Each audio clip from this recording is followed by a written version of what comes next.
Good morning, Nigeria, and thank you for joining us on a Daybreak this morning. We appreciate the fact that you decide to tune in to the show every weekday to, have a bit of a idea of what will be happening in the course of the day. It's a beautiful day, a beautiful Monday morning, and a fresh week, by the way. I'm Dasha and Husseina Usman. Thank you so much for joining us. Indeed, a beautiful Monday morning it is. I am Ibrahim Yusuf. Welcome to Daybreak on Trust TV. Good morning, Ibrahim. Good morning, Dasha. It's a new week, brand new beginning. Did you get cash? Very important. Cash is actually like gold these days. I think that's the most asked question these days. I mean, like, do you have cash? Where can I get cash? Very important. Exactly. And when people actually see you flashing cash on social media, the next thing is, please, can I have some? Well, why would you flash cash on social media? That is the question to ask. Why would you flash cash on social media? Because you've not seen it in a while. So rub it in other people's faces that don't have? Not really. You've not seen it in a while, and just seeing it and touching it. Then you touch it and hold it and feel it for yourself. You need to let people do you know have to rub it in? No, you really do not have to rub it in. After 2 months, you finally get cash. Wow. You don't have to rub it in. Just celebrate by yourself. Oh my goodness. All right. I pray that anyone looking for cash this week, because there are lots of people who depend on cash to actually go to work. Exactly. I actually saw a story of an OAP, an on-air personality in Ibadan. Exactly. Yes, who slumped and died after trekking to work because he didn't have cash. So it's really, really sad. But then I hope anyone looking for cash, this week finds it in abundance. Definitely. By the way. We hope that happens. All right, so let's take a look at the highlights at this hour. Naira redesign. Obedience to court could trigger anarchy. ACF warns Buhari. And for insecurity, police rescue 14 kidnapped victims. School poisoning. More than 100 arrested in Iran. All right, now it's time for us to take a look at the details. The Area Consultative Forum has warned that the continuous disobedience to the Supreme Court judgment regarding the use of old Naira notes could lead to the breakdown of law and order. Now, in a statement, ACF Secretary General Murtala Aliyu agreed with the state governors who sued the federal government over the policy. He said the current approach of the Central Bank of Nigeria raises concerns about the respect for the civil liberties and rights of Nigerians as it relates to their freedom to use legitimately earned income as they so wish. He, however, lamented the huge crowds and long queues formed around bank offices and ATM points across the country as people struggle to get the new cash, which has remained extremely scarce and has triggered riots and other forms of civil unrest. All right, away from that story, the Zamfara Police Command has dislodged a bandits camp and rescued 14 kidnapped victims who had spent 68 days in captivity. This is contained in a statement issued in Gusau on Saturday by the Police Public Relations Officer in the state, SP Muhammad Shehu. According to him, police tactical operatives in conjunction with the vigilante group, while on a mop-up operation near Muhai Forest, successfully dislodged some bandits camp belonging to one recalcitrant bandit kingpin popularly known as Dogo Saleh. The victims informed the police detectives that on 1st January 2023, at about 11 p.m., a large number of suspected bandits armed with sophisticated weapons stormed Angwar Mogoro and Gidam Maidawa villages in Gusau local government area and abducted the victims to their camp, where they spent 68 days in captivity. He said the State Commissioner of Police, Kolo Yusuf, has congratulated the victims for regaining their freedom and reassured of the command's continuous commitment to protect lives and property of the citizens. Iran has announced more than 100 arrests nationwide over the mystery poisonings of thousands of schoolgirls, charging that the unidentified alleged perpetrators may have links with hostile groups. In the wave of cases since late November, schoolgirls have suffered fainting, nausea, shortness of breath and other symptoms after reporting unpleasant odors on school premises, with some being treated in hospital. State media reported late on Saturday that the Interior Ministry had announced the arrest over the suspected poison attacks in more than 200 schools and have sparked fear and anger among pupils and their parents.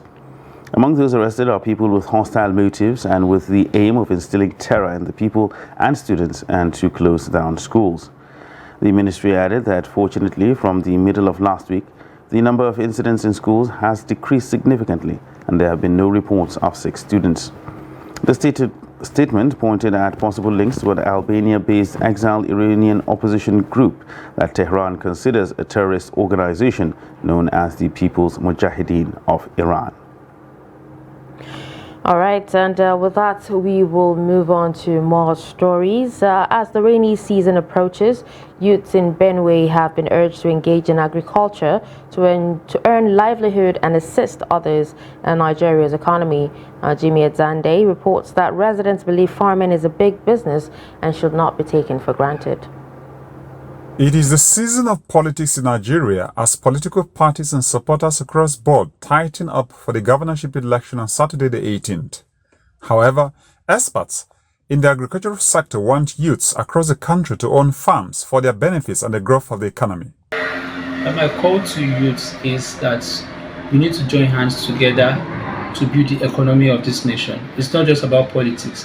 When the politicians are doing their own, the youths also have to be equipped to support the policies. Governments and business owners or entrepreneurs come together to massively encourage the economy. So we are calling you to come into the agricultural sector. This season is almost upon us. Let them get farmlands. There are inputs, there are many credit facilities that can encourage and help them to carry out a farming, so that at the end of the season, they'll have something to show for themselves, for their community, and for the nation at large. Others said with agricultural produce, the youths can feed their families after politicking. Instead of stipends from political masters, the youths are advised to seek for agricultural incentives from the political leaders to engage in large-scale farming. My advice to young people is that they should go back to farm because this is the time for farming, and we need the young people. In the farm, we need young people more than the way the politicians they need them, because after politics, we have to eat.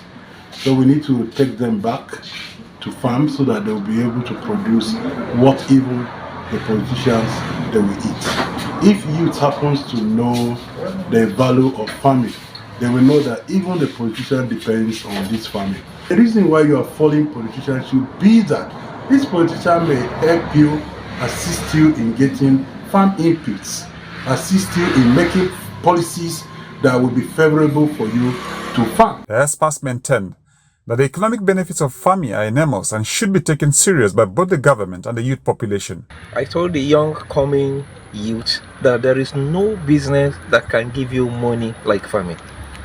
Politics is a waste of time to myself. I believe in farming more than any other business because there is no business that will give you what farm will give you, as far as I'm concerned.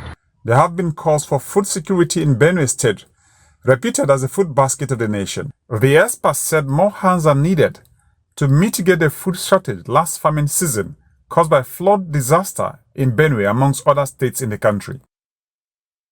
And to politics now, where political alignment is getting intense in Katsina State ahead of the governorship and State House of Assembly elections.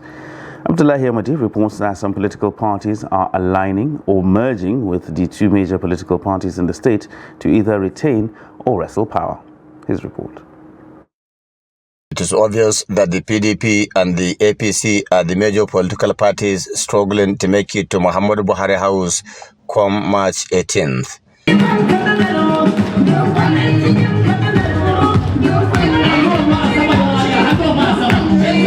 Though the People's Redemption Party, PRP, is curiously following the turn of events with keen interest, having presented a credible person who many believed is in the contest to win the election. The three candidates of PRP, PDP, and APC continue to re-strategize to bridge all gaps ahead of the next Saturday's elections. Part of these strategies is how APC was able to persuade a faction of PDP under the former governor Ibrahim Shema to support Dikko Radda during the next Saturday's elections. In the same vein, chieftains of NNPP and Accord Party collapsed their structures to support the ruling APC in Katsina State.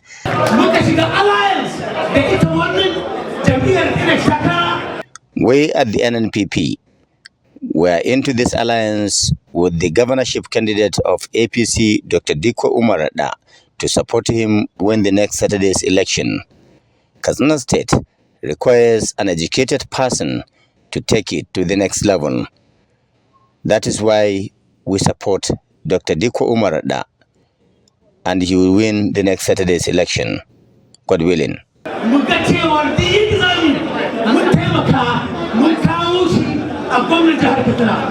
Similarly, the Labour Party just recently collapsed all its structures in support of the PDP governorship candidate, Senator Yakubu Lado Damariki.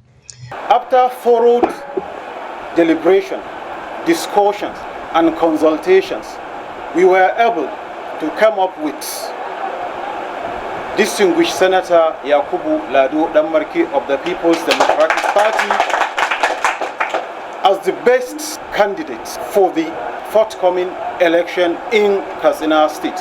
Democracy gives room for multi-party system, but that the campaign teach or try to show that we want to become a one-party system, especially here in Katsina.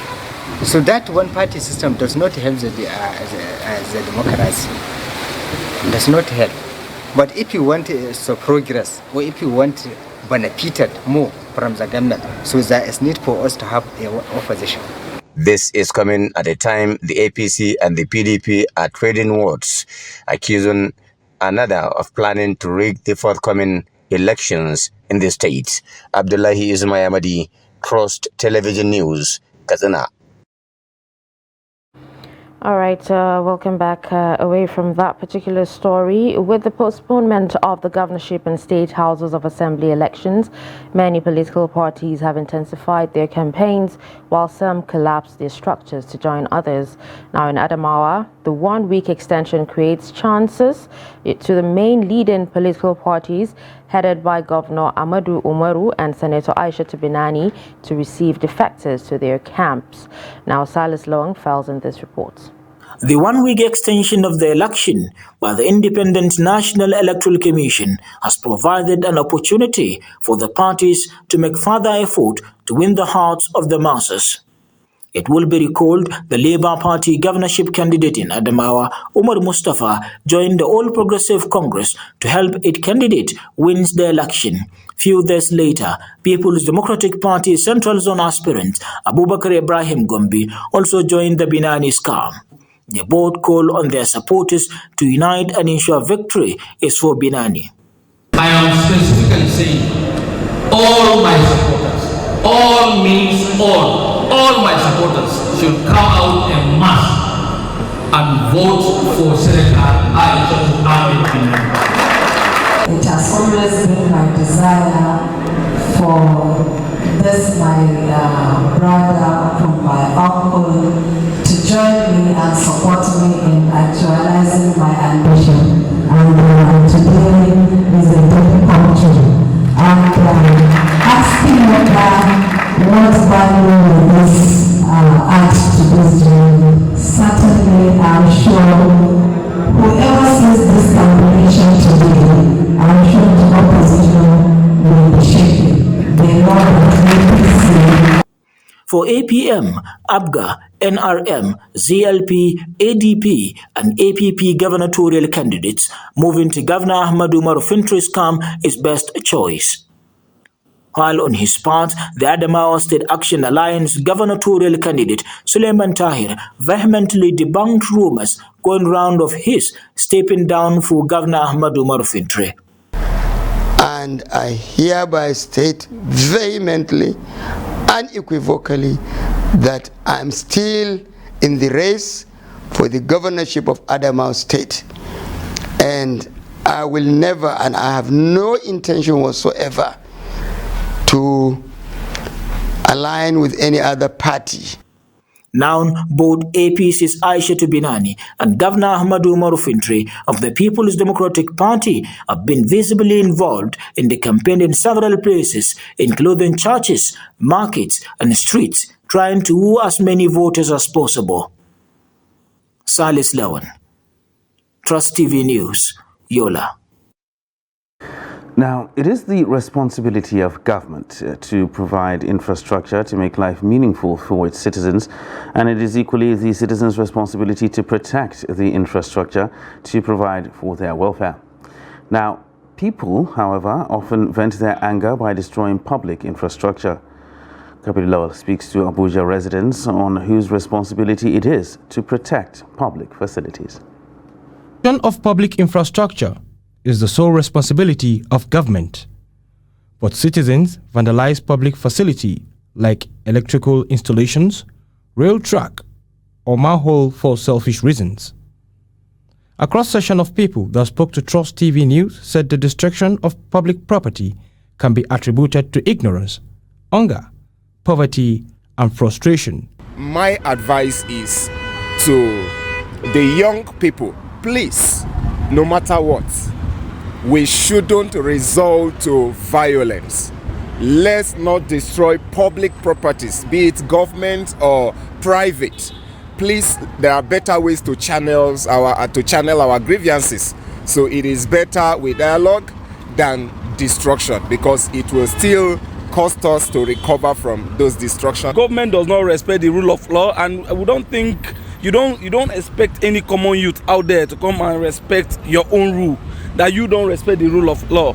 Me, on my own, I always talk about I look at the positive ends of things a lot. You understand me? But government of today does not know if the youth are existing or not. You understand? Imagine if you can call the president of Nigeria to come to court and he said nothing like court.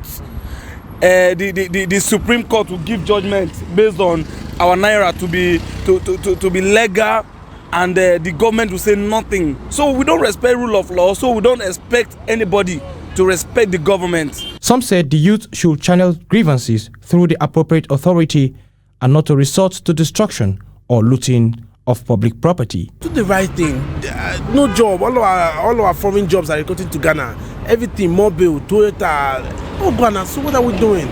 This is not far from the reality of the changing climate and the heat wave. All of this make people to behave differently. Let's stay calm and trust something better will happen in the nearest future. Respondents implore the youths to be vanguard of public assets, calling on government to provide job opportunities for them to be more productive. Kabir Lawal, Trust TV News, Abuja. All right, with this, we'll take a quick break, and when we come back, it'll be time for the newspaper review. Stay with us.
Now, as part of efforts to support Africa's goal of strengthening... Now, looking at the activity chart, as you can see right here, a total volume of 130... Created a Boko Haram crisis that at that time was restricted to Yobe. How secure are they? You can see security men with blood. This is the road leading up to the... Or really, if you look at England squad, you are looking at EPL, you are looking at their names. You are not looking at...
TV, documenting the Nigerian story. But in a situation where you find that look at the same, not necessarily tribal or regional. But I have said that.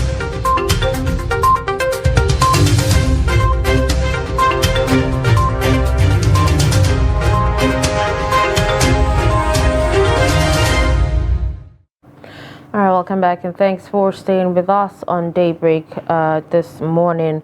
Now we'll take a look at the stories on the front pages of the dailies, and we'll begin with Daily Trust newspaper.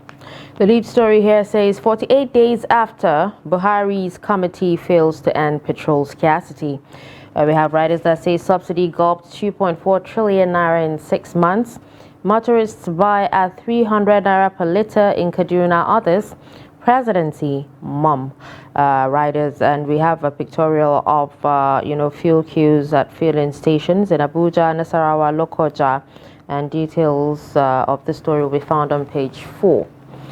PNID, Nigeria's $11 billion trial ends with alleged massive bribes and missing witnesses. You can find details of that story on page 35. At the top of the page there, governorship poll in Sokoto. Politicians scare residents with toxic campaigns. You also have the ACF to Buhari here says, Naira redesign policy can damage your credentials. Death toll in southern Kaduna attack rises to 17. And on the footnote there, we have 10.6 million Nigerians used cannabis last year, says NAFDAC. Lagos accounts for 2,000 stunted, 200,000 wasted children, says UNICEF. And finally, Cashew scientists, others develop mosquito repellent fabric. And these are some of the stories on Daily Trust newspaper. All right, the next paper we're looking at is the Guardian newspaper, and it carries this major story on the front page. Cash crunch. Economy sheds 20 trillion naira as policy weakens productivity, SMEs. And it comes with riders here that says, NECA says small businesses going into extinction. NLC, government undermining productivity. CPPE calls on Buhari to intervene. Food factories shut down, lose billions. And we use our wages to buy money for transport fare, says factory workers. Still on the front page of the Guardian newspaper, towards the bottom there, Tinubu APC leaders meet lawmakers-elect in Aso Rock amidst calls for Adamu's resignation. And African techies, diaspora community meet in Silicon Valley for Addis 23. Moving towards the top of the front page there, below the masthead, ACF warns Buhari, says, don't stoke nationwide unrest with Naira policy. And Atiku's aide knocks Wike for deceiving PDP governors. That story can be found on page 3. Talking about security now, terrorists kill police, 16 civilians in Zamguan Kataf. And switching back to politics, Rhodes Viva assures marginalized Lagos residents of better deal. That can be found on page 4. Now, these are the major stories on the front page of the Guardian newspaper. All right, let's take a look at the leadership newspaper next. And we have the lead story here. Rex to brief INEC chairman on Beaver's reconfiguration today. Upload of presidential results suffers glitches on IREV. APC groups warn against planned protests by Labour Party supporters, says it's an invitation to crisis. We also have more stories. U.S. bank collapse may affect financial inflows, jobs in Nigeria. We have Senate President Tinubu APC leaders move to placate Christians in Southeast. More stories. Syrup faults planned shutdown of broadcast stations. Repentant terrorists, 36 others arrested for drug trafficking. And first Nigerian female senator Franca Afegwa dies at 79. These are some of the stories on leadership. Next, we'll take a look at the Nigerian Tribune, and it carries this major story on the front page. Governorship poll. Lagos, Oyo, Rivers, Kaduna, Delta, 8 others are key battle states. And rider here that says photo finish races expected in Sokoto, Nasarawa, Akwa Ibom, Benue, Kano. Details of that can be found on page 22. Still on the front page of the Tribune, train bus accident. Lagos Hospital discharged 21 more patients, total now 53. And switching back to politics, presidential poll, we hope courts will work so that we don't hit the streets. That is according to the Labour Party. South-south, southeast, northwest in race to succeed Lawan. As a rider here that says APC, NWC, Tinubu open discussion with new lawmakers today. At the very top of the front page there, 17 corpses found after bandits attack community in Kaduna. 24-hour curfew imposed in 4 villages. And Naira redesign, comply with Supreme Court ruling to avert unrest, ACF advises Buhari. Now, these are the major stories on the front page of the Nigerian Tribune. All right, now let's take a look at the Punch newspaper. Governors give Malami Emefiele Tuesday ultimatum to obey Supreme Court. We have writers that says failure to comply will lead to contempt charge Tuesday. Zamfara says Zamfara AG. Rivers, Kogi, Ondo, Ekiti, ACF, Mbaka knocks Buhari as CBN faces fresh suit. Old Naira rejection spreads. Reports say 20 trillion Naira lost to CBN cash mop-up. And we have more stories. Anger as gunmen kill 35 in Katsina and Kaduna. Details on pages 4 and 5. Sacked lecturer. Senate threatens to stop UI funding. And it's a pictorial there of a lady who the dad says the daughter was preparing for masters in UK before the train crash that actually happened in Lagos. Sad one there. May her soul rest in peace. We also have at the top of the page there, Beavers reset ends today. INEC promises results transmission. No going back on nationwide protest, says Labour Party. And DHQ mum as Nigeria drops in global military ranking. We have just beside the nameplate there, Adamu's fate, NAS leadership, top agenda as senators elect meet Tinubu. And these are some of the stories on the Punch newspaper. Next, we'll take a look at the national economy, and it carries this major story on the front page. Naira scarcity, e-payments failure compounds Nigerians' woes. And comes with riders here that says persistent hiccups discredit 100 billion Naira digital investment claims. Financial transactions worst hit, and hackers on the prowl latch on to situation to inflict pains. That is the major story on the front page of National Economy. Other stories there, farmers set agenda for Tinubu, that can be found on page 22. And Bivas IRF's disappointment and the way forward, that can be found on page 17. At the very bottom of the page there is making payments digitally worth the wait. Now that is a story that can be found on the National Economy. Now these are the major stories on the front page of National Economy newspaper this morning. All right, on Business Day here we have the lead story that says Old Naira, Buhari's silence deepens Nigeria's plans. And we have Nigerian tech firms face minimal impact of SVB collapse. And an explainer here saying or asking, should CBN determine bank directors' tenure? We also have the big story that talks about stocks defy election risks as local investors control deals. Market outlook hangs on Tinubu's reforms. PFAs curb equity exposure in search of low risks assets. Now, Nigeria lags 5 fastest growing African economies. Details on page 38. And these are some of the stories on Business Day newspaper. And then with that, we're done reading out some of the stories on the front page of the dailies today. But before anything else, let's actually talk about the lead story here on Daily Trust newspaper and the fact that it's been 48 days after, and Buhari's committee has failed to end petrol scarcity. Now, this petrol scarcity, especially in the FCT, keeps coming and going, appearing and disappearing. This time, nobody has said anything. You know, the presidency is mum, marketers are mum, everybody is mum. Nobody's saying anything as to why the fuel scarcity has resurfaced. And this is in addition to the cash crunch that everyone is actually going through right now. Well, basically, I think they've run out of things to say concerning the fuel scarcity. I mean, like, they've given every excuse that they think they might be able to give. They've pointed accusing fingers at each other, blaming the NNPC, blaming the marketers, independent marketers, blaming major ones, NNPC coming into the fold, federal government saying its own. So I think they've all run out of things to say, and we've actually run out of things to hear or to actually believe. You understand? So I think a lot of Nigerians are just taking it as it comes. There's no fuel, you go, you queue. If you get it, you get it. No matter how much you buy it, if you're able to get it, then you get it. Because really, this committee was set up to end fuel scarcity. That was what we were told. It was coming with a silver bullet to actually end fuel scarcity. Unfortunately, they didn't have a gun. They just have the bullet, unfortunately for them. And we're still facing the same situation. So the committee is basically just there. It was names on a paper, because nothing is there on the ground for anyone to see, because things are getting from bad to worse. Yeah, I'm actually imagining what a common man faces, you know.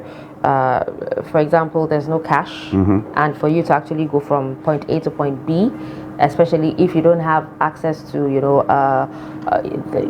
let's say these e-taxi platforms, you know, like Uber and Bolt, which are expensive, very, very expensive, by the way, and so you need to, you know, take along. All right, you don't have the cash, and with the fuel scarcity, probably the fares have actually increased. You're not even having the cash. How are you even supposed to pay? You have so many people trekking to work just to make ends meet.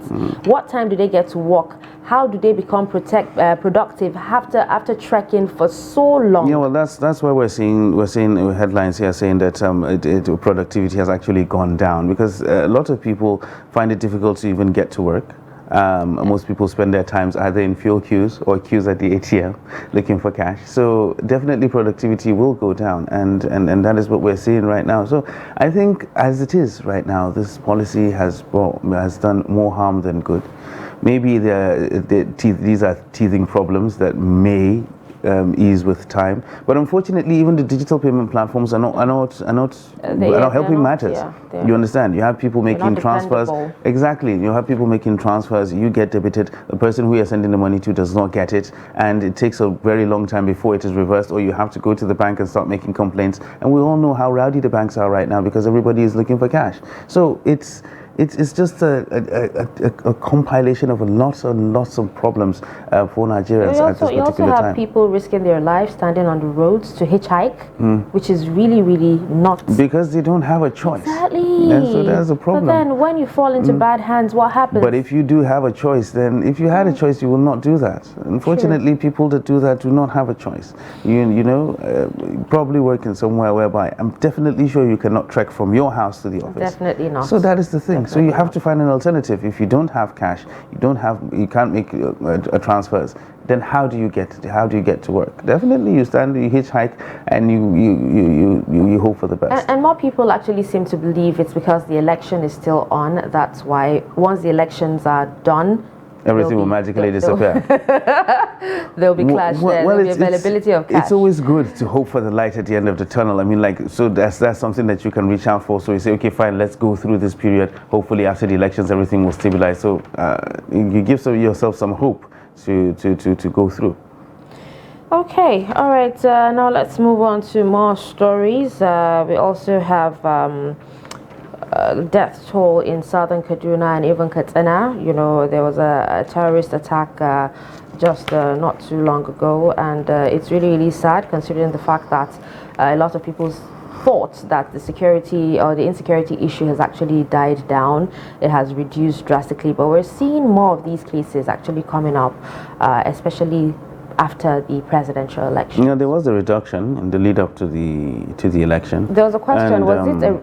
Yeah, okay. that's what I'm getting to, and that's where a lot of people actually thought that, okay, fine, a lot of attention has been diverted to the elections, and of course to politics, and these things are still happening, but they were underreported because all of the attention was focused on the presidential election. Well, that could be the case, and right now, since the presidential election has come and gone, and there's no more news, that's making the headlines as well. But I would like to believe that the incidents are on decline, but still a lot of people, a lot of lives were actually lost within these couple of days in Kaduna and Katsina, and it's really disheartening when you read stories like that. I mean, like we've talked about stories like that for a very long time, and it's still coming up, it's still happening. It's just quite unfortunate. Really. All right, let's take a look at City and Crime page, pages 20 and 21 of Daily Trust newspaper.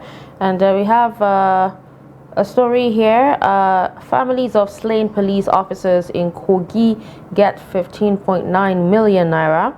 We have another one that says FCT minister condoles Yaba chiefdom over chief's death. Immigration hands over 11 trafficking victims to NAPTIP. Center calls for establishment of community networks to bridge digital gap. We have 2 arrested over rape of deaf teen girl in Nasarawa. Really sad one there. And you can actually see a picture of her identifying her rapists. We have ex-Boko Haram fighter, chief, 35 others arrested for drug trafficking. NSCDC parades 2 kidnappers in Ekiti. Police arrest 4 fraudsters over 3.5 million naira in Edo State. And on quick read, we have teenager arrested for killing man in Oyo. Guard nabbed over death of maid in Lagos. An estate agent charged with defrauding tenant 400,000 naira. And these are some of the stories on City and Crime this morning. All right, so let's take a look at more of this. There's this similar story on City and Crime that talks about the ex-Boko Haram fighter, chief, 35 others arrested for drug trafficking. But then, you know, before we do that, we'll take a quick breather and we'll be back in a bit. Stay with us. But in a situation where you find that look at the same, Not necessarily tribal or regional. because I have said that.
That's correct.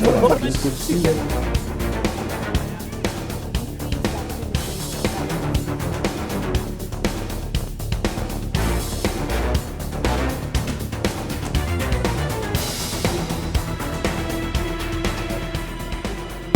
But in a situation where you find that look at the same, Not necessarily tribal or regional. because I have said that.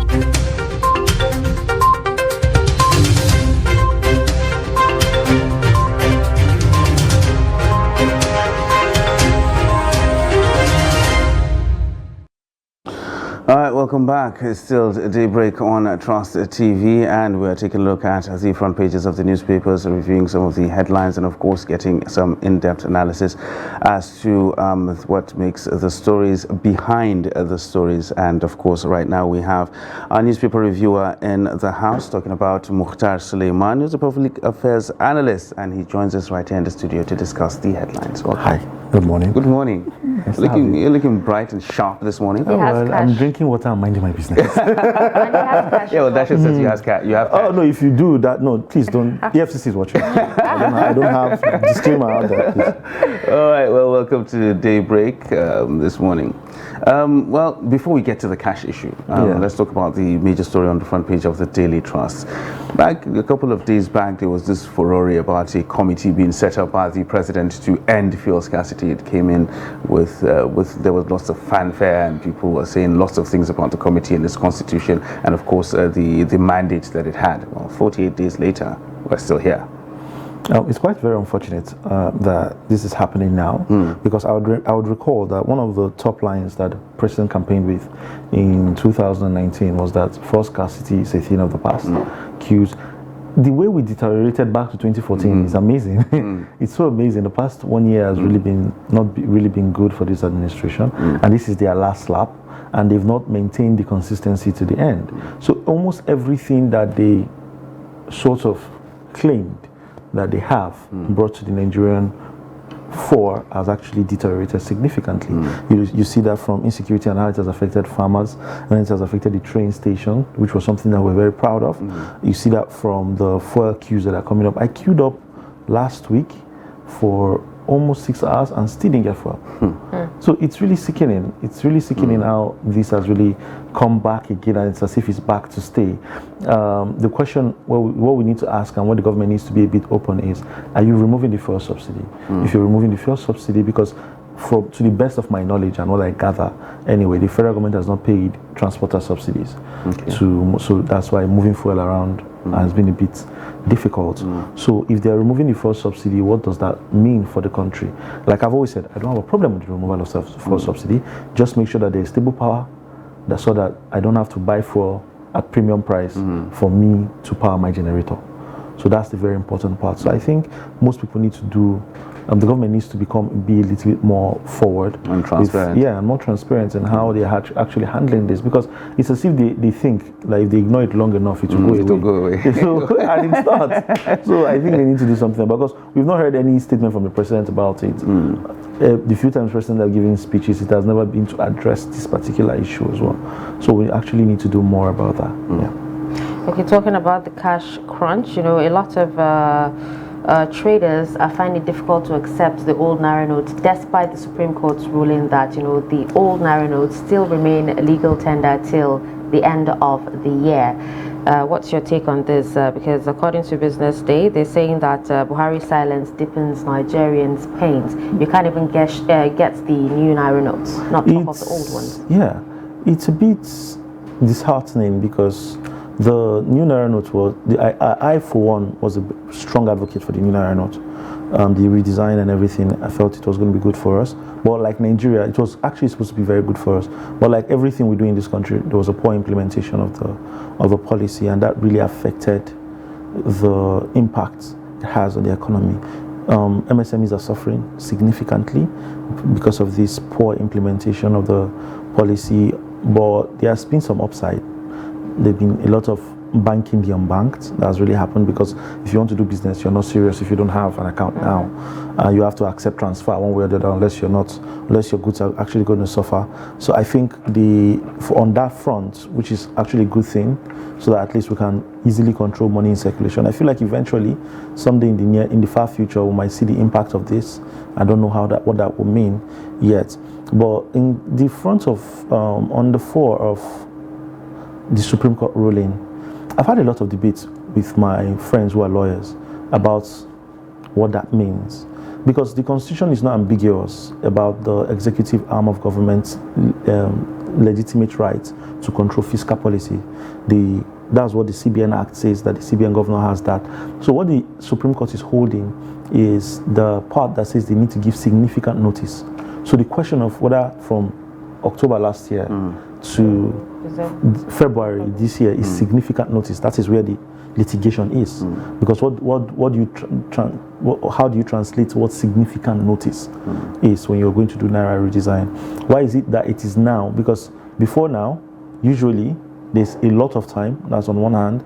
Secondly, when a lot of people forget that they redesigned 100 Naira very recently. And the old one is still in circulation. I remember I got it as change in Lagos some weeks ago. So it's still in circulation. So why?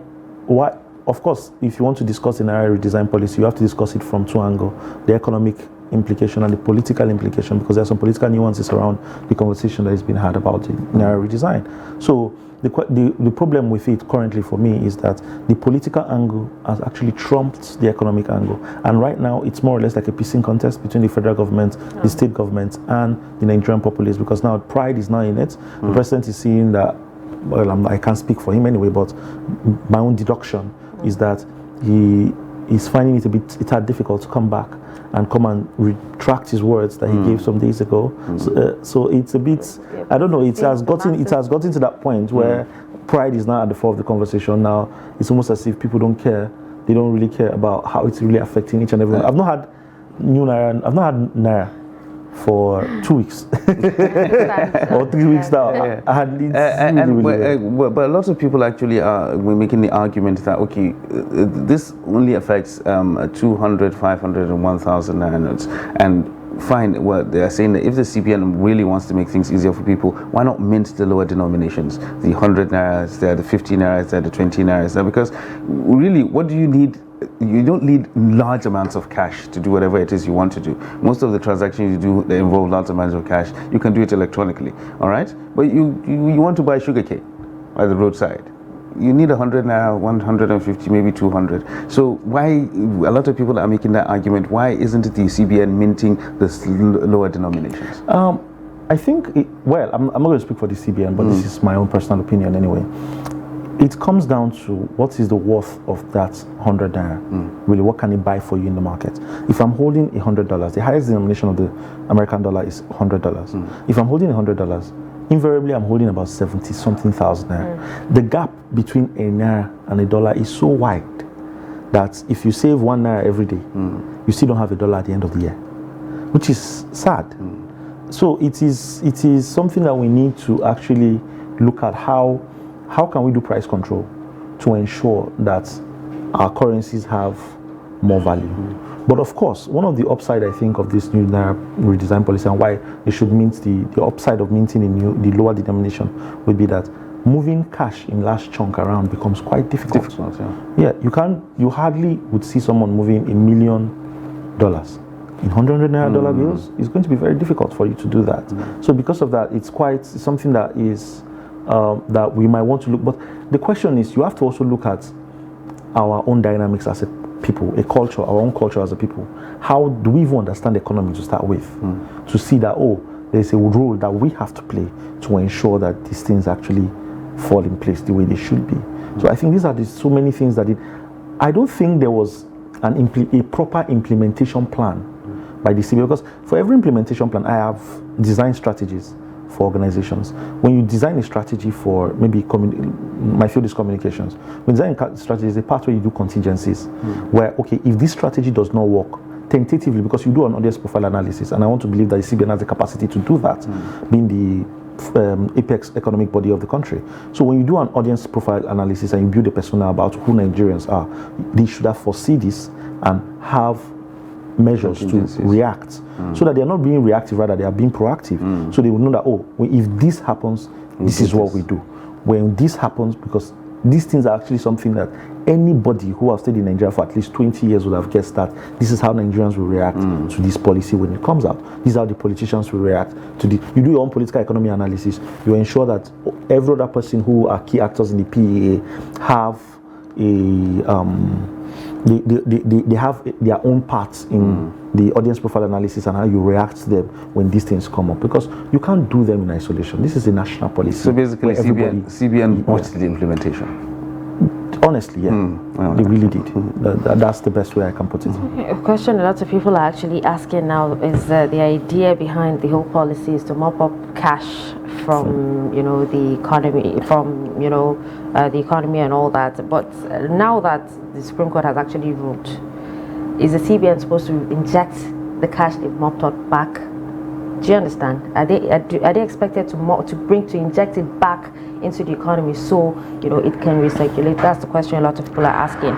And then on the Nation newspaper, they're saying businesses are trying to stay afloat, so they're adopting new tactics to stay afloat in the midst of the cash crisis. And then this really interesting one that I really want to get your take on is the story of they say foreign portfolio investments post first gain in 5 years. First gain in 5 years. That's interesting. I've not read the entirety of that story, but is it as a result of the policy? I think that's another question. It's not. So I've not really read the whole entirety of the story, so it might be very difficult for me to have an opinion about that at this point, actually. Okay. Yeah. All right. So let's move on to more stories. Now we have. Let's go back to elections. Oh yeah. The election is actually not over. We still have, the state governorship and state assembly elections this weekend.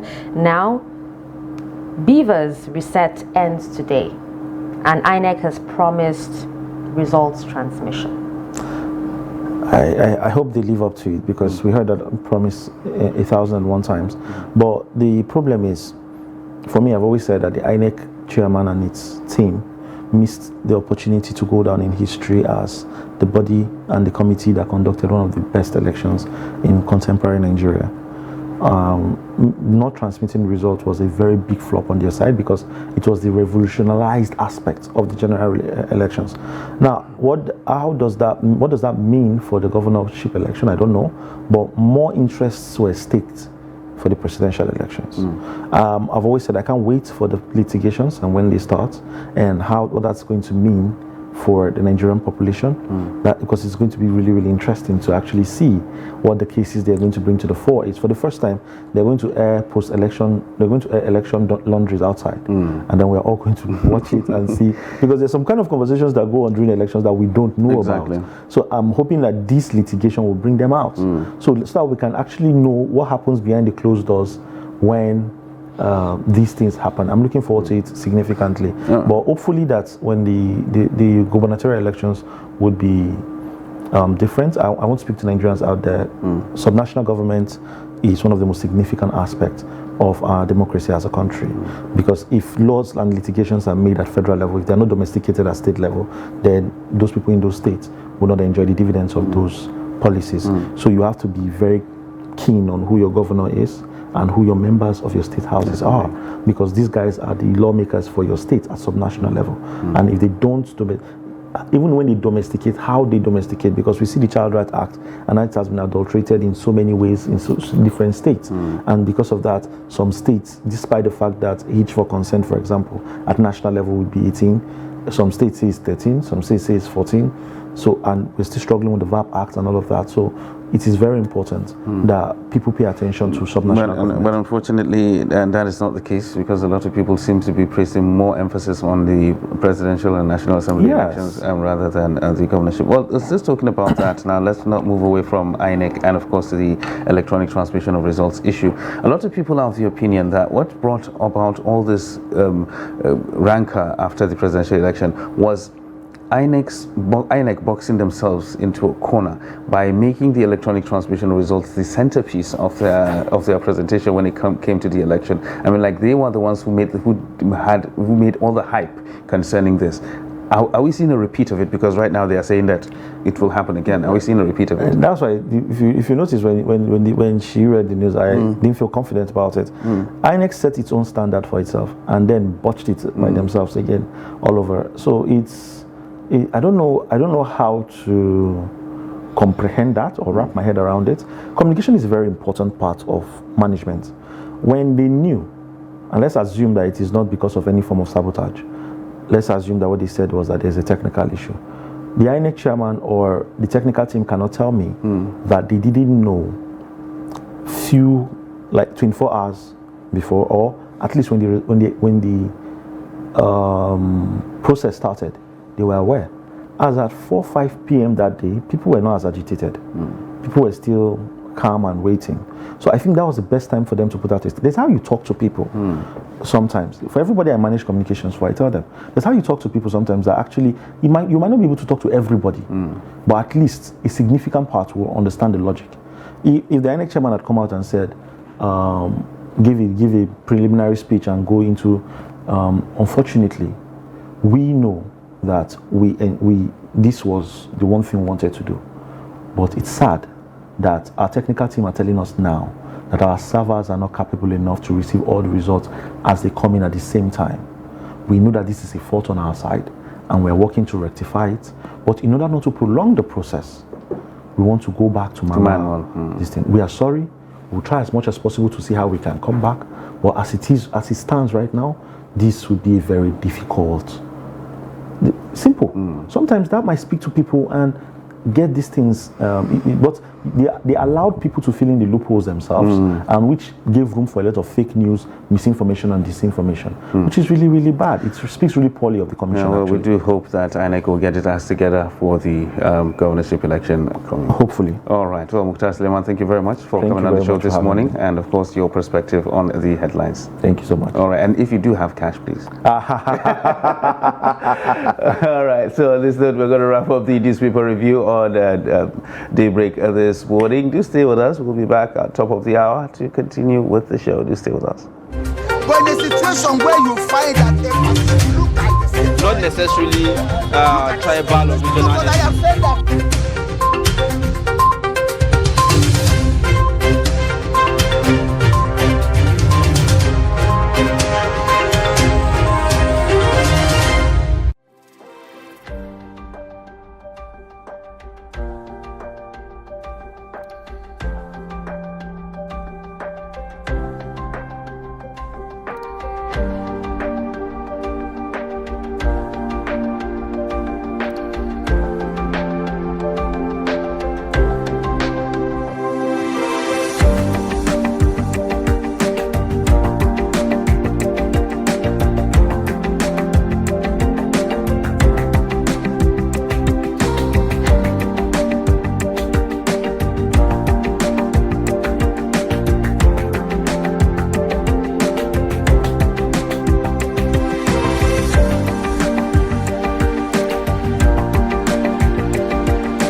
TV, documenting the Nigerian story.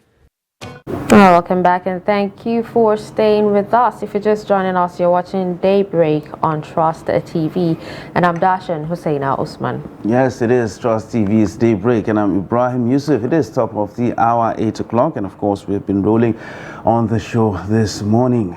Thanks for staying with us. All right, let's take a look at the highlights at this hour. Curbing malaria. KASU scientists, others develop mosquito repellent fabric.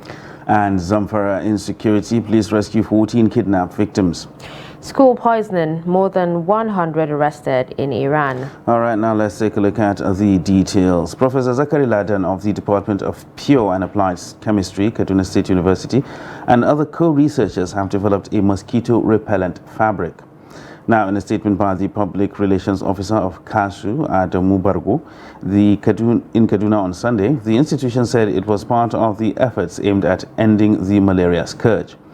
Bargo said that the product was the outcome of a more than 27 million naira research grant under the 2020 National Research Fund of the Tertiary Education Trust Fund. He said that Laden, the principal researcher with the specialty in organic and synthetic chemistry, conducted the research alongside 3 others. He added that the nightgowns were produced from the fabric rather than the continuous use of chemical insecticides or mosquito-treated nets with synthetic chemicals. All right, away from that story, The Zamfara Police Command has dislodged a bandits camp and rescued 14 kidnapped victims who had spent 68 days in captivity. Now, this is contained in a statement issued in Gusau on Saturday by the police public relations officer in the state, SP Muhammad Shehu. According to him, police tactical operatives in conjunction with the vigilante group, while on a mop-up operation near Munghaye Forest, successfully dislodged some bandits camp belonging to one recalcitrant bandit kingpin, popularly known as Dogo Sele. The victims informed the police detectives that on 1st January 2023, at about 11 p.m., a large number of suspected bandits armed with sophisticated weapons stormed Ungwer Mangoro and Gidang Maidawa villages in Gusau local government area and abducted the victims to their camp where they spent 68 days in captivity. He said the State Commissioner of Police, Kolo Yusuf, has congratulated the victims for regaining their freedom and reassured of the command's continuous commitment to protect lives and property of the citizens. Meanwhile, in Iran, the government has announced that more than 100 arrests nationwide have been made over the mystery poisoning of thousands of schoolgirls, charging that the unidentified alleged perpetrators may have links with hostile groups. Now, in the wave of cases since late November, schoolgirls have suffered fainting, nausea, shortness of breath and other symptoms after reporting unpleasant odors from school premises, with some being treated in the hospital. State media reported late on Saturday that the Interior Ministry had announced the arrests over the suspected poison attacks in more than 200 schools, which have sparked fear and anger among pupils and their parents. Among those arrested are people with hostile motives and with the aim of instilling terror in the people and students. The ministry added that from the middle of last week, the number of incidents in schools has decreased significantly, and there have been no reports of sick students. The statement pointed at possible links to an Albania-based exiled Iranian opposition group that Tehran considers a terrorist organization, that is the People's Mujahideen of Iran. A really sad one there, but then with that we wrap up highlights at this hour. We'll move on to more packages. As the rainy season approaches, youths in Benue have been urged to engage in agriculture to earn a livelihood and assist others in Nigeria's economy. Jimmy Adzande reports that residents believe farming is a big business and should not be taken for granted. His report. It is the season of politics in Nigeria as political parties and supporters across board tighten up for the governorship election on Saturday the 18th. However, experts in the agricultural sector want youths across the country to own farms for their benefits and the growth of the economy. My call to youths is that we need to join hands together to build the economy of this nation. It's not just about politics. When the politicians are doing their own, the youth also have to be equipped to support the policies. Governments and business owners or entrepreneurs come together to massively encourage the economy. So we are calling you to come into the agricultural sector. This season is almost upon us. Let them get farmlands. There are inputs, there are many credit facilities that can encourage and help them to carry out the farming, so that at the end of the season, they'll have something to show for themselves, for their community, and for the nation at large. Others said with agricultural produce, the youth can feed their families after politicking. Instead of stipends from political masters, the youths are advised to seek for agricultural incentives from the political leaders to engage in large-scale farming. My advice to young people is that they should go back to farm because this is the time for farming, and we need the young people. In the farm, we need young people more than the way the politicians they need them, because after politics, we have to eat.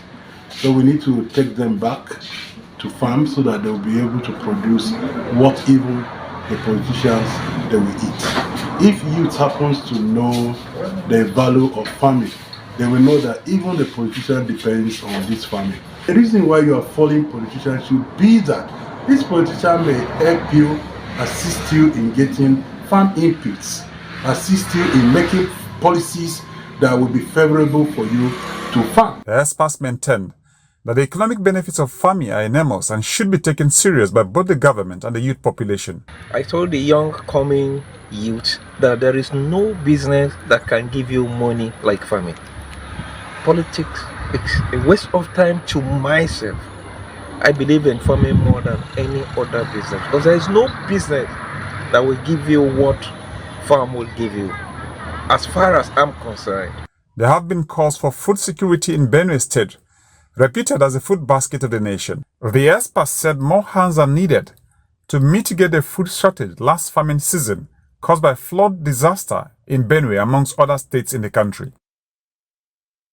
And to politics now, Katsina State specifically, where political alignment is getting intense in the state ahead of next Saturday's governorship and state assembly elections. Abdullahi Ahmadi reports that some political parties are aligning or merging with the two major political parties in the state to either retain or wrestle power. His report. It is obvious that the PDP and the APC are the major political parties struggling to make it to Muhammadu Buhari House come March 18th.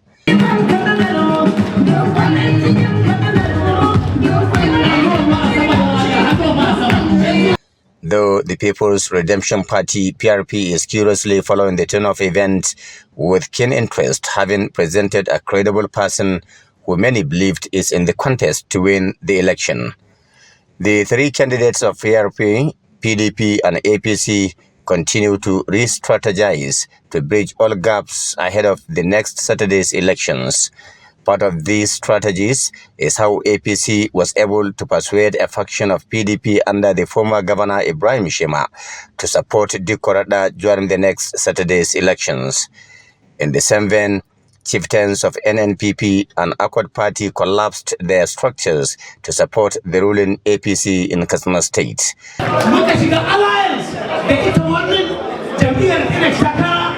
We at the NNPP were into this alliance with the governorship candidate of APC, Dr. Dikko Umar Radda, to support him win the next Saturday's election.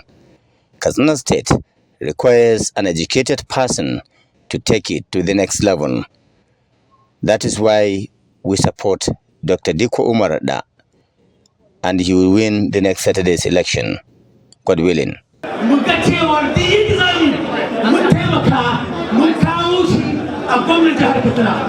Similarly, the Labour Party just recently collapsed all its structures in support of the PDP governorship candidate, Senator Yakubu Lado Damariki.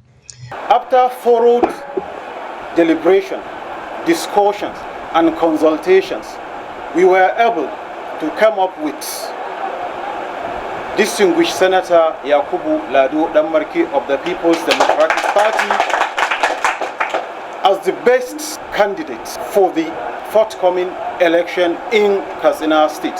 Democracy gives room for multi-party system, but that the campaign teach or try to show that we want to become a one-party system, especially here in Katsina. So that one-party system does not help the democracy. Does not help. But if you want progress, or if you want benefited more from the government, so there is need for us to have an opposition. This is coming at a time the APC and the PDP are trading words, accusing another of planning to rig the forthcoming elections in the state. Abdullahi Ahmadi, Trust Television News, Katsina. All right, away from that story, with the postponement of the governorship and state houses of assembly elections, many political parties have intensified their campaigns, while some collapsed their structures to join others. Now, in Adamawa State, the one-week extension creates chance to the main leading political parties headed by Governor Amadu Umaru and Senator Aisha Benani to receive defectors to their camps. Silas Lawang files on this report. The one-week extension of the election by the Independent National Electoral Commission has provided an opportunity for the parties to make further effort to win the hearts of the masses. It will be recalled the Labour Party governorship candidate in Adamawa, Umar Mustafa, joined the All Progressive Congress to help its candidate win the election. Few days later, People's Democratic Party Central Zone aspirant Abubakar Ibrahim Gombe also joined the Binani scam.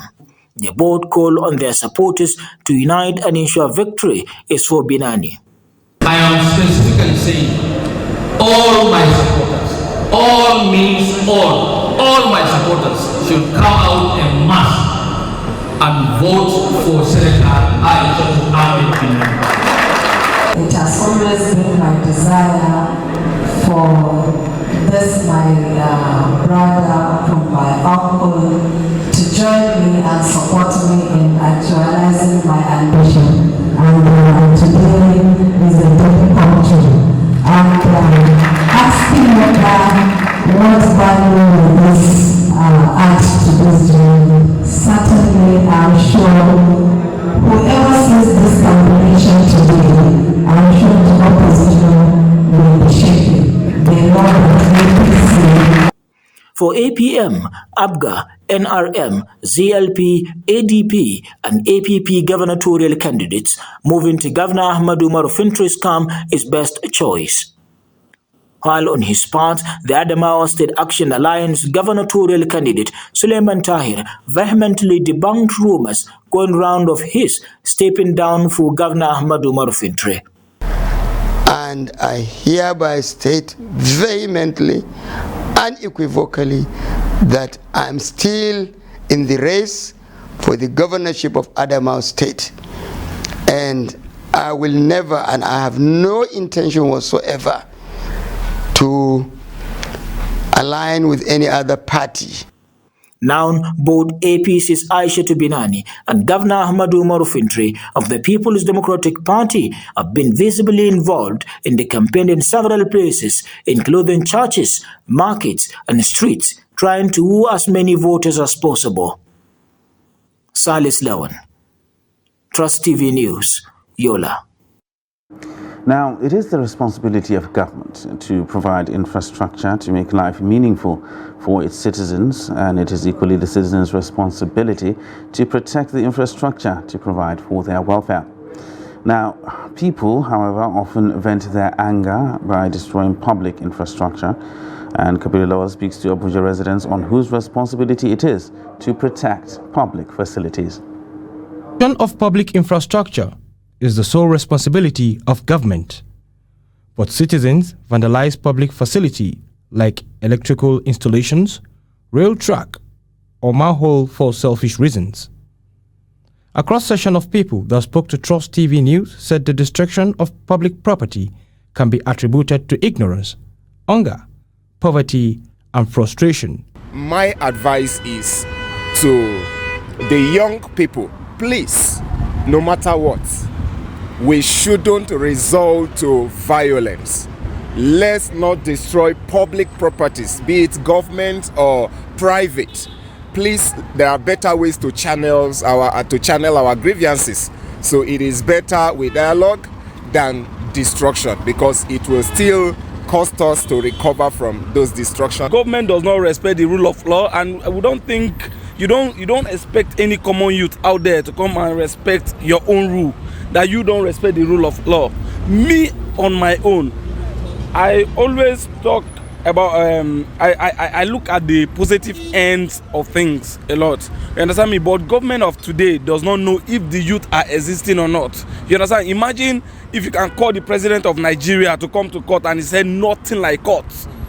The Supreme Court will give judgment based on our naira to be legal, and the government will say nothing. So we don't respect rule of law, so we don't expect anybody to respect the government. Some said the youth should channel grievances through the appropriate authority and not to resort to destruction or looting of public property. Do the right thing. No job. All our foreign jobs are recruiting to Ghana. Everything, mobile, Toyota, oh Ghana. So what are we doing? This is not far from the reality of the changing climate and the heat wave. You know, all of this make people to behave differently. Let's stay calm and trust something better will happen in the nearest future. Respondents implore the youths to be vanguard of public assets, calling on government to provide job opportunities for them to be more productive. Kabir Lowell, Trust TV News, Abuja. All right, well, with that, we will take a quick breather, and when we come back, we'll move on to the first discussion. Stay with us.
Hi, thank you for staying with us. It's still a Daybreak on Trust TV. Now we'll move on to our discussion. Now, for the first time in many years, the forthcoming governorship elections appears unpredictable. This is as some state governors seeking re-election or who have positioned their preferred successors are in a panic mode ahead of the March 18 governorship elections. Now, should the trend which played out in the February 25th presidential election repeat itself in the gubernatorial election, some state governors may not get a second term or produce their successors. Now, a probability breeding fear and anxiety in some of them. Now, right here in the studio, we have Jide Ojo and Emmanuel Njoku, who were observers in the just concluded presidential and National Assembly elections, here with us in the studio, and they're both joining us to talk about this particular issue. Good morning, and thank you so much for joining us on Daybreak. Yeah, good morning. Good morning. All right, good morning, gentlemen. Jide Ojo, let me start with you. We just heard the intro that was actually read, and we saw what happened in the presidential elections. Some state governors, sitting state governors, actually lost their bids to return to the Senate. Some of them were not able to deliver their states for their parties and all that. And now that's the anxiety that's been bred for the governorship election. Do you think it is right to actually feel that particular anxiety?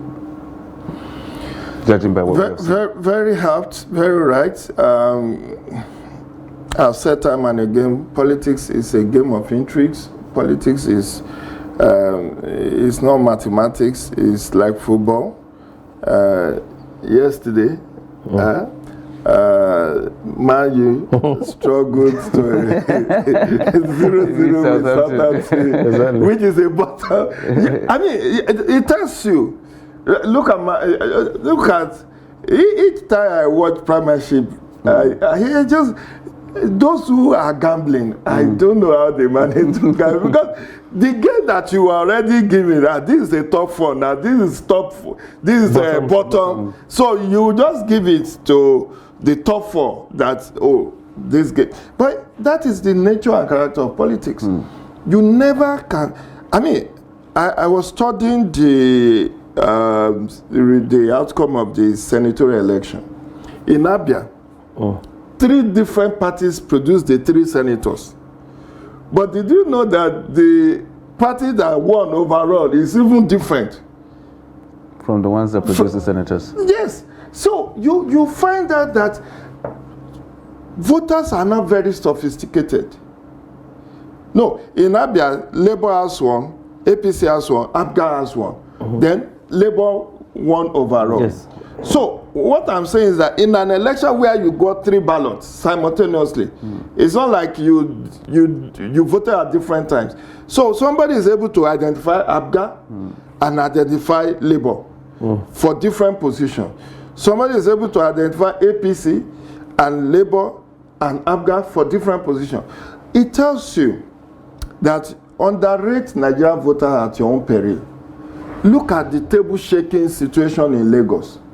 That a relatively unknown quantity is giving the governor so much headache that he has turned to hairdresser, turned to evangelist, he's now going everywhere on the streets laughing, shaking, and you wonder, these are the same people that takes voters for granted. You will never see them on the street. They do the rallies, they invite top-rated musicians, and then they dance for 3 hours, speak for 30 minutes, and everybody disperse. Now they are going door to door. Now they are going church to church. They are going mosque to mosque. They are talking to opinion molders. They are not. So everybody, I mean, at the last count, the senatorial upset was seven state governors losing out. 7.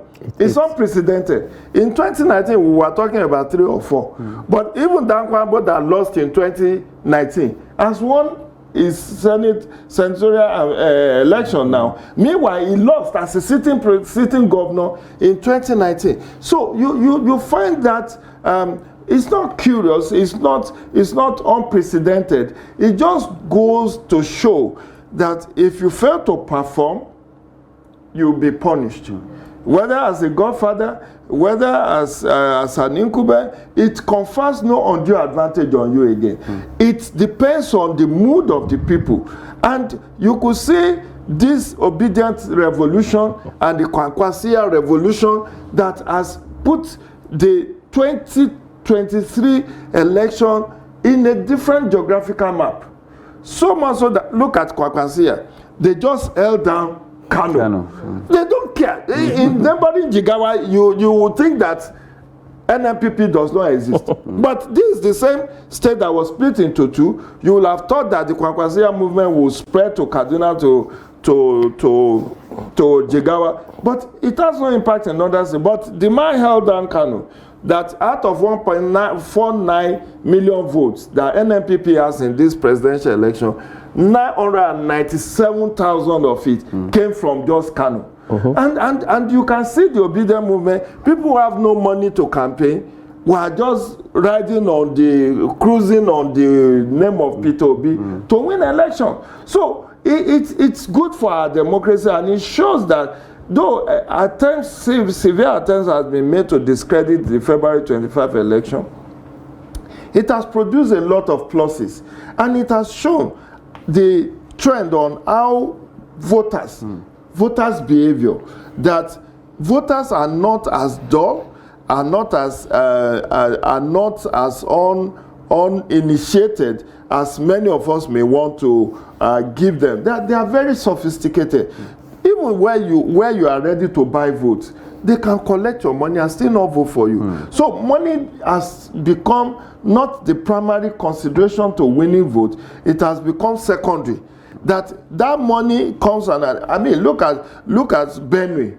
Benue, a reverend father that is almost unknown in politics, resigned his ministerial work and went into politics, and is turning the entire place upside down. So it is a cause for worry for politicians, but not a cause for worry for me as a political observer. I think it's a welcome development. All right, so Mr. Emmanuel, let's talk about the postponement of the elections from last week to this week. Now, a lot of people seem to be disappointed at the rescheduling. Would you say this rescheduling is a mistake or a blessing in disguise? So let me ask you this. Would it have even been better if INEC felt that the February 25th election, they will have challenges with deployment, and they rescheduled it to give a perfect election, than going ahead to do it on the 25th February and having that level of late deployment, which made us see elections late into the midnight, which caused a lot of young people not to be able to vote, which caused a lot of voter disenfranchisement, which caused a lot of pregnant women, people with disability, elderly people go home and couldn't vote, which also reduced the voting hours. Suppose 6 hours voting hours that Nigerians are supposed to have to vote. So we saw a lot of polling units where polls started by 3, and by 7, because there was no power or no light, they had to close, meaning that they voted for only 3-4 hours, not minding that there were still people on the queue. So my point is, INEC has the powers to postpone election. It is completely in the power of INEC to set the date and sequence of our elections. So if INEC feels for issues of reconfiguring the beavers or for whatever issue they need to postpone the election, they are within their rights to postpone the election. What is important is giving us a good election. And I think, and I support INEC in that election postponement, because the way it was going, we cannot as a country afford to have another bungled election. 25th election has its challenges. But however, I can say, because we observed the election and we saw the pattern of the election, and I can say that this is probably one of the cleanest elections we've had in the history of Nigeria. Well, no, I won't say history of Nigeria, let me say since 1999, because that's the much I know. So if I say history of Nigeria, I wasn't even voting as at then. So let me come back to 1999 till date. Why do I say this? In our election process, where the major gaps are, starts from the party primaries. Then election day process, the biggest gap in our process has always been the part where we did manual accreditation and where you bring in the incidence form. That is where the fraud happens. That was tied at the point of introducing the beavers, which ensures biometric accreditation. That way we'll start seeing the real numbers. And we saw that in the election. Before, you see places like Kano, putting out 4 million votes. Kaduna boasted of 2-3 million votes. The KKK states, Lagos State with close to 7 million registered voters, you'll expect they're going to bring out 4 million votes.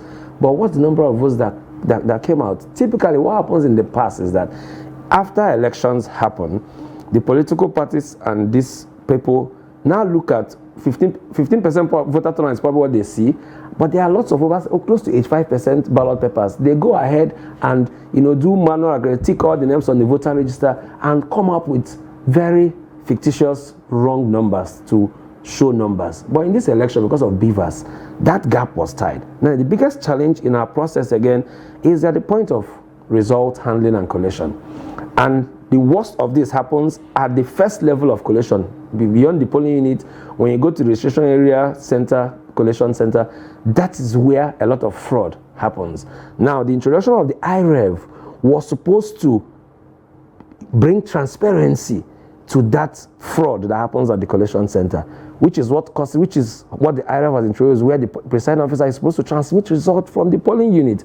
Now, what that is supposed to serve is, as a presiding officer, when I finish at the polling unit and I transmit, by the time the big politicians in that space are putting a gun on the head of the local government collation officer, the person simply will tell them that I can't do anything. These results have already been uploaded. They're already on the INEC server. Everybody is seeing this. That is also the major gap in our result handling. But in that part, I would say that INEC missed it in that part, especially in the presidential election.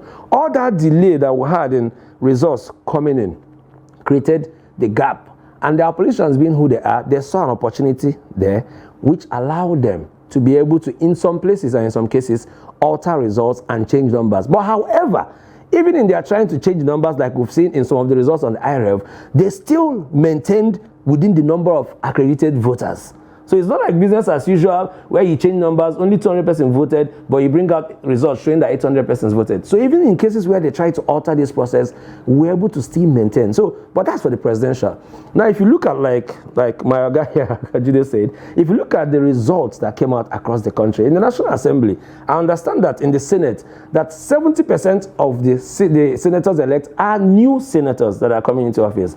And you mentioned something about the governors. In the past, typically, when you see sitting governors running for Senate, it's a one-way victory for them because of the power to be able to influence and, doctor results. But in 2019, you are trying to say that 6 governors, sitting governors, contested for office. Only one person lost in that 2019 election out of I think it's Ajimobi or so Oyo State that lost that election. Now, in this 2023 election, I think about 10 governors or 9 governors ran for Senate. Only 2 sitting governors, only 2 of them were able to succeed. The Ebonyi State governor, Dave Umahi, and Niger State, Sani Bello. Okay, Sani Bello. These are the 2 governors. The remaining 9, who typically you would think will win election, the remaining 7 lost election. Of the senators, of the former governors and sitting governors in this election, about 28 of them contested for Senate, which is why we've been saying Senate is going to be a retirement home for our governors. 28 of them contested for this election. Typically, if it was elections as usual, we've seen before, probably all of them would have won. But in this election, we saw only 10 of them win. 18 of them lost. So this speaks to the progress we've made in our electoral process with the introduction of the beavers as it is. So for me, I am happy that INEC postponed this election. So there won't be any excuses because INEC, in not providing that IREV that is supposed to bring the transparency, lost a chance, missed an opportunity in raising the bar in our process. A lot of first-time voters, not people that just turned 18 years. I know a lot of colleagues who have never voted, but they all voted in this election because the electoral 2022 and the innovations of INEC promised that votes will count. People mostly in their middle class, upper class, the very educated ones, the elites, the urban city dwellers, who don't usually vote a lot, all of them voted because there was an assurance that your votes will count. And that's why they voted. So for me, I felt bad that INEC took Nigerians to this level. But at the point when you shut that door that was supposed to bring transparency so that people can see it and participate and be part of the process, they missed that opportunity. So I wish and I pray that they have postponed the election, that they will get it right in their deployment. That election, you don't start election by 3 p.m. How do you do that? Because in the budget and the costing of election polling unit, there is no cost for generators, there is no budget for voting in the night power, and that's why election starts by 8:30. So that no matter how you stretch it with number of people on the queue after 2:30, you will still finish it when there is still daytime. So we are hoping that the mistakes and the error, if it is cash, even though CBN said they gave INEC all the cash they needed, we hope that they sort it out. If it is about the drivers, the NURT drivers who are supposed to take materials to polling units, we understand that some of them refuse to sleep at the registration area centers, which is supposed to be the norm. And some of them came very late. So whatever issues it is, even with the beavers, we are trusting INEC, like we've always trusted INEC, that they will take advantage of this election and make it very smooth, from deployment to materials being complete to every process, security personnel doing their own part, then more importantly, Nigerians seeing the results like we saw in Ekiti 2020 governorship election and Osun State governorship election. That is what we expect of INEC. So moving the election to this 18th, for me, is a good thing, if that will give us a very clean election. All right. Well, a clean election is all we're actually hoping for. So, Jide Ojo, let me come to you now. Yeah, we talked of one of the centerpieces of this election process is the electronic transmission of results.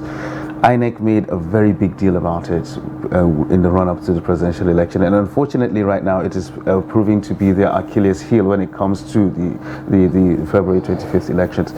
We're hearing them now beating those same drums. Are they still boxing themselves into a corner? What happens in a situation whereby with the same thing that happened on February 25th happens again? God forbid, God forbid bad things. I just hope it won't happen. I mean, they said thunder doesn't strike at the same spot twice. I just hope so. I want to give INEC benefit of doubt, because bungling this March 18 election would just make, I mean, in 2027, people will just say, don't even conduct elections. Let's just do communal selection. Okay, Aja, you go out of assembly, and you go. We'll just settle it among ourselves. Because, see, shall I shock you? This election has cost Nigeria 478.6 billion naira. 478.6, and I'm saying this authoritatively. In 2022 budget, they got 305 billion. In 2023 budget, and this is a document I'm in possession of, not hearsay, the statutory transfer to INEC from 2023 budget is 173.6 billion. So if you have close to $500 billion to conduct an election, I read in December 15, 2022, the Punch newspaper said INEC voted 117 billion for security of its cyberspace, portal, website, database, and all of that. 117 billion. These are verifiable figures. So, what excuses have you got? For me, this has gone beyond the, please forgive us. We never meant to. I mean, there should have been different scenarios built. That's why people are so disenchanted that INEC's excuses was becoming very hollow. Because if you voted 117 billion for security of your cyber space, that means you can even bring the best cyber security experts to help you with your systems. So if money wasn't the issue, because I mean, Imad talked about INEC.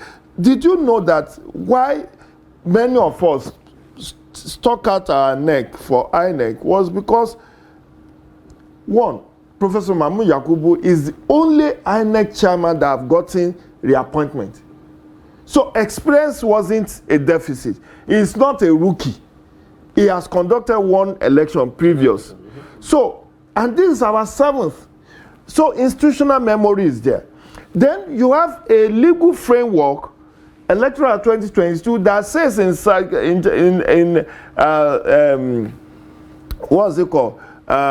Section 3 sub 3, saying that the funds for the election should be released a year to that election, 1 year to that election. So you got 305 billion in 2022 budget.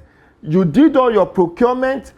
There was no issue of cash deficit as we had in 2019 when the president submitted the budget of 242 billion to the National Assembly in June of 2018 when election was supposed to be in February 2019.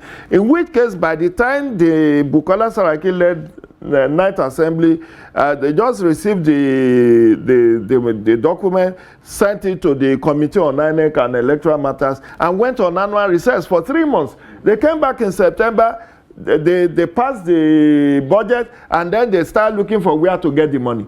So the National Assembly passed the 242 billion, 189 billion for INEC, and 53 billion for security.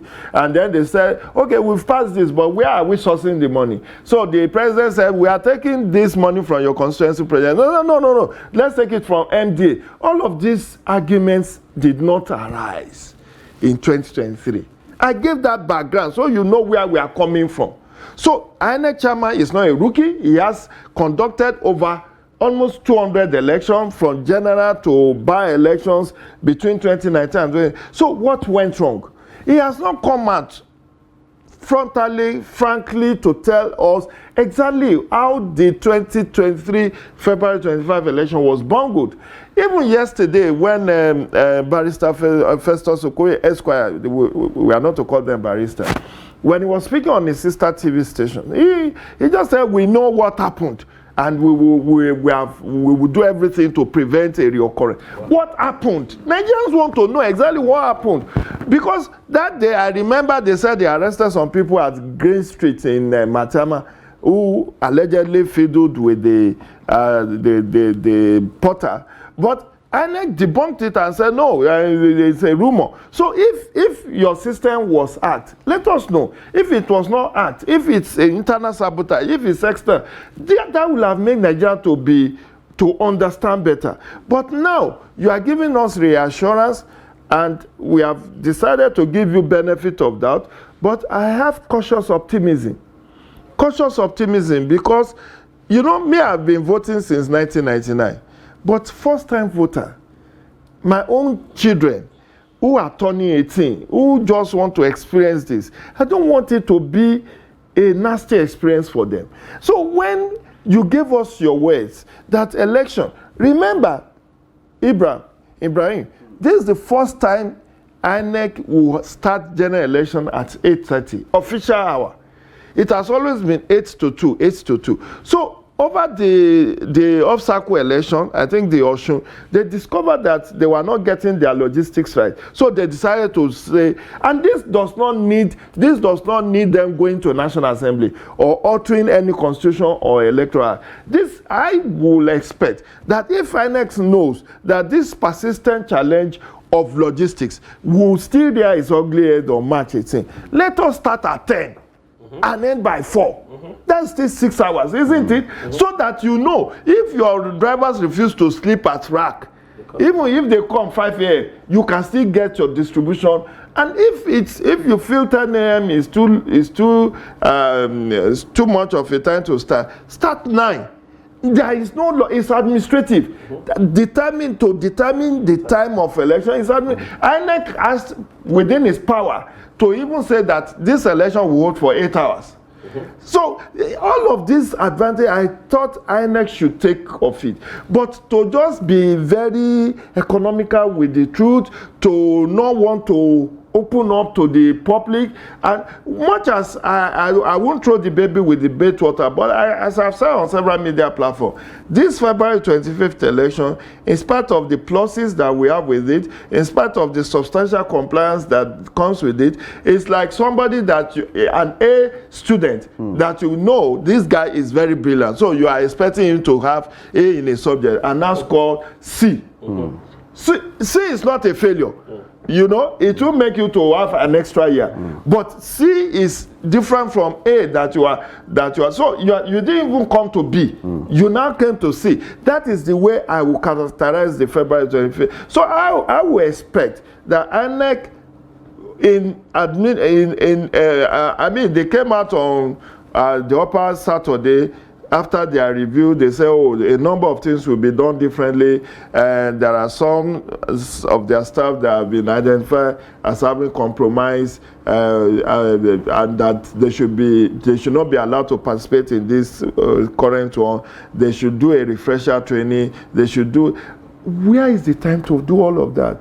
And you know, the greatest fear I have, Malam Aja, is that INEC does not seem to be in control of his field officers.